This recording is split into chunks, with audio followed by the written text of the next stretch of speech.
Vamos agora falar de domicílio tributário, que também é um assunto bem simples, pessoal. Domicílio tributário. Domicílio tributário, ele, em regra, ele é escolhido pelo contribuinte. O contribuinte ele pode escolher o seu domicílio tributário. Ele pode eleger, ele pode decidir, eu quero ter meu domicílio tributário em tal lugar. Tá? Essa é a regra geral. Só que essa escolha ela não pode servir para ludibriar o fisco, certo? Essa escolha ela tem que ter um mínimo de pertinência com a verdade dos fatos, certo?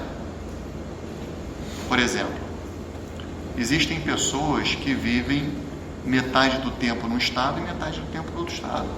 É muito comum. Tenho vários amigos que trabalham em São Paulo, tenho amigos que trabalham em Brasília.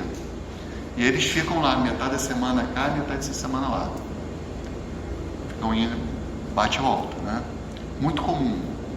Principalmente na área jurídica, tá, gente? Então, tem escritórios de São Paulo, o cara passa terça, quarta, quinta em São Paulo, vem, passa sexta, sábado, domingo. Um sujeito desse, que tem domicílio e atividade profissional em 2 lugares, ele pode escolher.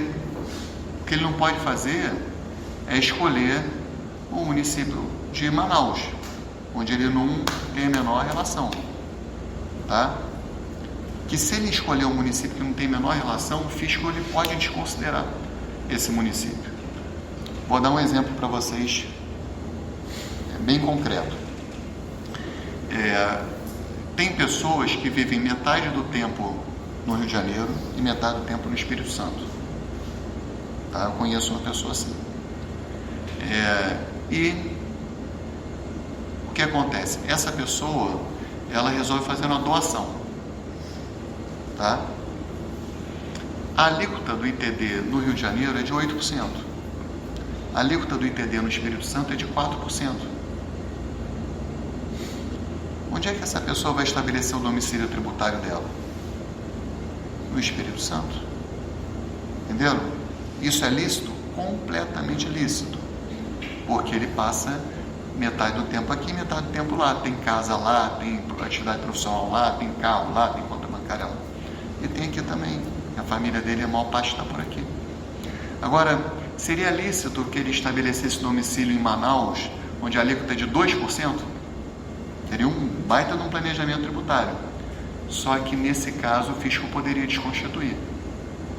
Por quê? Porque não haveria nenhuma pertinência com a realidade. Entenderam? Então vamos lá. Artigo 127. Diz assim: na falta de eleição pelo contribuinte ou responsável de domicílio tributário, na forma da legislação aplicável, considera-se como tal. Então ele começa assim, na falta de eleição. Então, a regra é a eleição. Mas se ele não escolher, não eleger seu domicílio tributário, vai estabelecer aqui umas regras gerais. No silêncio do contribuinte, quanto às pessoas naturais, a sua residência habitual, ou sendo esta incerta ou desconhecida, o centro habitual de sua atividade.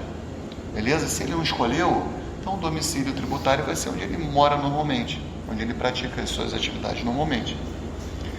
Quanto às pessoas jurídicas de direito privado ou às firmas individuais, o lugar de sua sede, ou em relação aos atos ou fatos que deram origem à obrigação, ou de cada estabelecimento. Então, se a pessoa jurídica não definiu o seu domicílio, é o local da sede. E se não está claro onde é que é o local da sede, por exemplo, nossa sorveteria, né? Como é que se faz? Ver o local onde aconteceu o fato gerador, né? Da obrigação. Então, a gente vende em Niterói sorvete, então é aqui que é o domicílio. Quanto às pessoas jurídicas de direito público, lá no inciso 3, qualquer de suas repartições no território da entidade tributante, ou seja, qualquer repartição pública pode ser considerado domicílio desse ente público, certo? Aí o parágrafo 1º diz assim: quando não couber a aplicação das regras fixadas em qualquer dos incisos deste artigo, considerar-se-á como domicílio tributário do contribuinte ou responsável o lugar da situação dos bens ou da ocorrência dos atos ou fatos que deram origem à obrigação tributária. Então, por exemplo, o sujeito tem um bem imóvel em Niterói. Então, poxa, não dá para aplicar nada aqui, ele não tem residência habitual aqui, ele não sabe onde é que ele tem residência, não sabe onde é que ele pratica as suas atividades, mas tem um bem aqui em Niterói, então considera-se onde está o bem, ou onde ele teria surgido a obrigação tributária. E o parágrafo 2º é o que diz que a autoridade administrativa pode recusar o domicílio eleito quando impossibilite ou dificulte a arrecadação ou a fiscalização do tributo, aplicando-se então a regra do parágrafo anterior. Entendeu? É o caso de Manaus aqui. Então, quando, a autoridade administrativa pode recusar o domicílio eleito, quando impossibilitar ou dificultar a arrecadação ou fiscalização de tributo. Diga, Guilherme.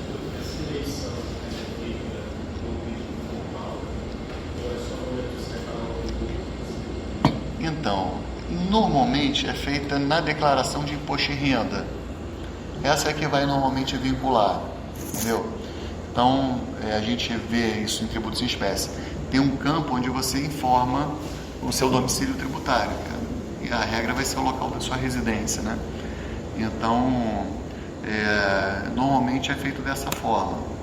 O IPTU ele é cobrado sempre onde está o imóvel, independente se o cara mora lá ou não. Então, é mais para o imposto de renda essa regra, que são os outros tributos, quase todos, eles têm regras do critério espacial da regra matriz, né? Onde é que se considera ocorrido o fato gerador. Então isso aqui vale mais para imposto de renda. E aí na declaração, que é a informação. Tá? E esse benefício, é porque no caso do imposto de renda, depende da renda e não do local que você esteve. Sim. Então, Porque no caso do ITD, de fato, né? No caso do ITD faz algum sentido. Nesse do exemplo que eu dei da doação, do Espírito Santo, aí o sujeito informa no imposto de renda. E aí há uma comunicação entre a Fazenda Estadual e a Fazenda Federal que vai ser informada dessa doação. Sempre que as doações você tem que informar na sua declaração de imposto de renda. Certo? Se informa, é um tributo que hoje é uma renda. Quando o cara recebe a doação, isso é um acréscimo patrimonial que ele tem, que poderia ensejar o imposto de renda, mas existe uma regra que dá isenção, justamente porque já incide o ITD, né? Então ele informa que recebeu aquele bem, pode ser até um bem móvel, pode ser dinheiro, pode ser ações, pode ser, né, um bem móvel. Ele informa e quem informa, o donatário informa aquilo, ele vai dizer qual é o seu domicílio, qual o estado onde ele vive, certo? E o doador também acaba informando na declaração que vai sumir aquele bem do patrimônio do doador. Então ele vai ter que informar, sumiu porque ele foi doado para tal pessoa. Então na declaração de imposto de renda, ele diz onde é que é o domicílio dele. Isso acaba valendo para essas situações envolvendo o ITD, tá? Que são importantes apenas em relação à doação de bens móveis, tá? Porque na doação de bens imóveis, o ITD sempre vai incidir no estado onde tem o bem imóvel. Por regra constitucional, isso acontece. Tá?